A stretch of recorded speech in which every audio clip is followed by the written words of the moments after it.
Everyone, good morning. তো আমার স্নান হয়ে গিয়েছে, দেখো।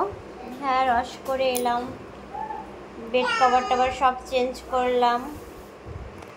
পিরিয়ড হয়েছিল তো ঠিক হয়ে গিয়েছে, তাই সব কাঁচা ধোয়া করলাম। কাজ বাজ শেষ করে একটু শুলাম। আর কালকে রাতে কারেন্ট ছিল না, ঘুম হয়নি ভালো, তাই এখন একটু শুয়ে পড়েছি। দুপুরে কটা ভাত খেয়ে একবারে ঘুমিয়ে পড়বো। ভীষণ ঘুম পেয়েছে। এদিকে 28 তারিখ যাব দিদির কাছে,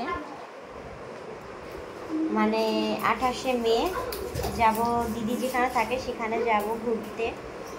তো সব কিছু গোছাতে হবে, একটু বাজারে যেতে হবে, একটু কেনাকাটা আছে। তো সব মিলিয়ে অনেক কাজ এখনো, কবে কি করব কে জানে। বাজারেও যাওয়া হচ্ছে না। তো যাই, মেঘ করেছে, ছাদ ভর্তি আমার প্রচুর জামা কাপড় মেলা রয়েছে, তুলে নিয়ে এসি।